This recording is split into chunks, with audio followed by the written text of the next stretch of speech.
Hi అండి. Welcome back to our channel చిన్ని నాగు Telugu vlogs. ఎలా ఉన్నారండి? బాగున్నారని అయితే చాలా బాగున్నారు. మీరు కూడా బాగుండాలని అయితే మనస్ఫూర్తిగా కోరుకుంటున్నాను.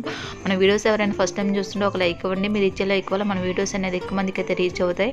ఎవరైనా ఫస్ట్ టైం చూస్తున్న సబ్స్క్రైబ్ చేసుకోండి. టుడే వ్లాగ్ వచ్చేసి ఇది ఫ్రైడే వ్లాగ్ అండి. ఫ్రైడే రోజు అయితే నేనైతే తోటకూర వేపుడైతే చేశాను. చాలా అంటే చాలా బాగుంటుంది. నిజంగా ఆకుకూరలు తినని వాళ్ళకైతే ఈ రెసిపీ చేసి పెట్టండి, ఖచ్చితంగా తింటారండి. చాలా అంటే చాలా, నాది గ్యారంటీ. చాలా బాగుంటుంది. పిల్లలైతే చాలా ఇష్టంగా తింటారు. మా పిల్లలైతే అసలు ఆకుకూరలు అయితే తినరండి. అలాంటి పిల్లలకి నేను ఇలా చేసి పెడతాను. ఖచ్చితంగా మా పిల్లలైతే తోటకూర వేపుడు ఒకప్పుడు తినేవాళ్ళు కాదు, ఇప్పుడైతే చాలా ఇష్టంగా తింటారు. కర్రీ ప్రాసెస్లోకి అయితే వెళ్దాము. స్టవ్ మీద కళాయి పెట్టుకొని అందులోకి అయితే ఒక 100 గ్రామ్స్ అయితే ఆయిల్ వేసుకోవాలి. నేనైతే ఆకుకూరలోకి అయితే వేపుడు చేయడానికి అయితే కొంచెం ఆయిల్ ఎక్కువగానే పడుతుందండి. కొంచెం ఆయిల్ ఎక్కువగానే వేసుకోవాలి, అప్పుడే మనకి టేస్ట్ అనేది చాలా బాగుంటుంది. నేనైతే 100 గ్రామ్స్ ఆయిల్ వేసాను. ఆయిల్ అయితే హీట్ అయింది. అందులోకి అయితే తాలింపు దినుసులు అలాగే కొంచెం జీలకర్ర అయితే వేసుకోవాలి. నేనైతే వేసుకొని మంచిగా వేపుకోవాలండి. మనకి మనకి వేపుడులో తాలింపు దినుసులు టేస్ట్ అయితే చాలా బాగుంటాయి. ఇక్కడైతే కొంచెం జీలకర్ర అయితే వేసుకుంటున్నాను. అలాగే ఎండుమిరపకాయ ముక్కలు అయితే వేసుకోవాలి. మన స్పైస్కి తగ్గట్టుగా ఎండుమిరపకాయ ముక్కలు అయితే వేసుకోవాలండి. ఇక్కడైతే నేను ఎండుమిరపకాయలు అయితే ఒక 4 అయితే ఎండుమిరపకాయలు అయితే వేసుకున్నాను. మంచిగా వేపుకోవాలి. ఒకప్పుడు ఆకుకూరలు కూడా నేను కూడా తినేదాన్ని కాదండి. నా ప్రెగ్నెన్సీ టైంలో కూడా నేను ఆకుకూర అయితే స్కిప్ చేసేదాన్ని, అంతగా తినేదాన్ని కాదు. అలాంటి నేను నాకు ఇష్టంగా చేసుకుంటూ ఇలా వేపుడు చేసుకుంటూ స్టార్ట్ చేశాక చాలా ఇష్టంగా అయితే తింటున్నాను. చాలా అంటే చాలా బాగుంటుందండి. ఈ ప్రాసెస్లో ట్రై చేయండి. అలాగే దినుసులు అయితే వేగినాయండి. అందులోకి సన్నగా కట్ చేసిన ఆనియన్ ముక్కలు అలాగే పచ్చిమిరపకాయ ముక్కలు అయితే యాడ్ చేసుకోవాలి.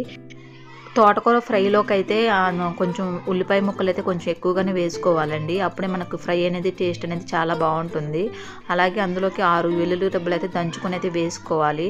వెల్లుల్లి రెబ్బలు వేసుకుంటే మంచి అరోమా వల్ల మనకు టేస్ట్ అనేది చాలా బాగుంటుంది. ఇక్కడైతే వెల్లుల్లి రెబ్బలు వేసానండి. మంచిగా వేపుకోవాలి. ఇక్కడ వేపుకుంటున్నాను. అలాగే అందులోకి అయితే చిటికెడైతే ఇంగువ అయితే వేసుకోవాలి. ఇంగువ వేసుకుంటే మన డైజెషన్ ప్రాబ్లం లేకుండా మనకి మంచిగా డైజెషన్ అయితే అవుతుందండి. చాలా అంటే చాలా మంచిది అనమాట ఇంగువ. నేను ఏ కర్రీలో అయినా ఇంగువ అయితే ఎక్కువగా యూజ్ చేస్తాను.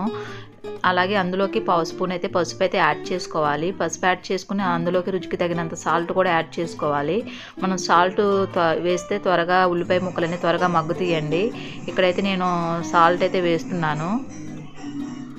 అందులోకి రుచికి తగినంత సాల్ట్ అయితే యాడ్ చేసుకోవాలి.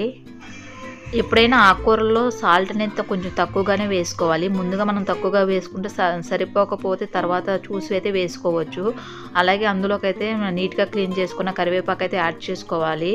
కరివేపాకు కూడా మంచిగా వేపుకోవాలండి. అప్పుడే మంచి అరోమా వస్తుంది.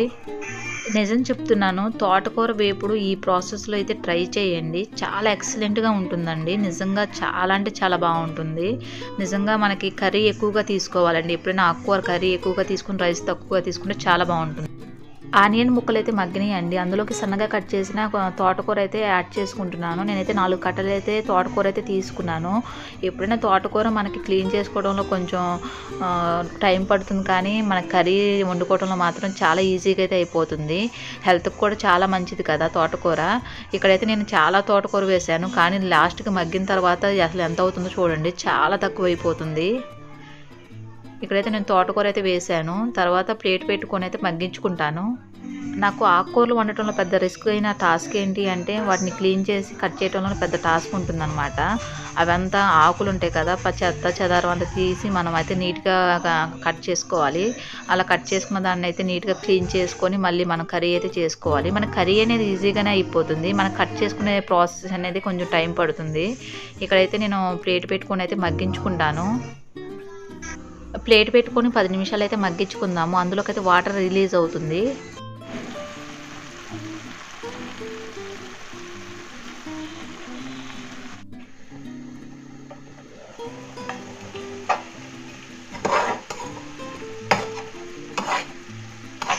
తోటకూరలో రిలీజ్ అయిన వాటర్ అంతా డ్రై అవ్వాలండి. ఇక్కడైతే వాటర్ అంతా డ్రై అయింది. అందులోకి రుచికి తగినంత కారం అయితే యాడ్ చేసుకుందాము. ఇక్కడైతే నేను కారం అయితే యాడ్ చేస్తున్నాను. నేను ఆల్రెడీ ఎండుమిరపకాయలు వేసాను కాబట్టి కొంచెం కారం తక్కువగానే వేసుకోవాలి. నేనైతే 1/2 స్పూన్ వరకు అయితే కారం అయితే వేస్తున్నాను. కారం వేసుకున్న తర్వాత కర్రీని అయితే తిప్పుకొని 2 నిమిషాలు అయితే మగ్గనివ్వాలి. అలా మగ్గనిస్తే మనకి తోటకూర ఫ్రై చాలా టేస్టీగా అయితే రెడీ అవుతుంది. టేస్టీగా ఉండే తోటకూర వేపుడు అయితే రెడీ అయిందండి. ఈ ప్రాసెస్లో అయితే ట్రై చేయండి. చాలా అంటే చాలా బాగుంటుంది. ఇది రైస్, చపాతీ, పుల్కా ఎనీవన్ దేనిలో అయినా చాలా అంటే చాలా బాగుంటుందండి. నిజంగా ఆకుకూరలు తినని వాళ్ళకి ఈ ప్రాసెస్లో ట్రై చేసి పెట్టండి. సూపర్ అంటే సూపర్ ఉంటుంది. నిజంగా తినని వాళ్ళు కూడా చాలా ఇష్టంగా తింటారు, అంత బాగుంటుంది. నా వీడియోస్ చూసే ప్రతి ఒక్కరికి థ్యాంక్ యూ సో మచ్ అండి. ఈ వీడియో అయితే ఎక్కడికైతే ఎండ్ అవుతుంది. ఈ వీడియో చూసిన ప్రతి ఒక్కరు ఒక లైక్ అయితే ఇవ్వండి. మీరు ఇచ్చే లైక్ నాకు చాలా ఇంపార్టెంట్ అండి. Please support me. Video skip చేయకుండా చివరికి అయితే చూసేయండి. చాలా అంటే చాలా బాగుంటుంది. ఐ హోప్ ఈ వీడియో నచ్చిందని అనుకుంటున్నాను. ఈ వీడియో నచ్చితే లైక్ చేయండి, షేర్ చేయండి, కామెంట్ చేయండి. Please subscribe my channel. పక్కనే బెల్ ఐకాన్ ఉంటుంది, దాన్ని క్లిక్ చేయండి. మరొక మంచి వీడియోతో మళ్ళీ కలుసుకుందాం. Thanks for watching. Bye friends, bye.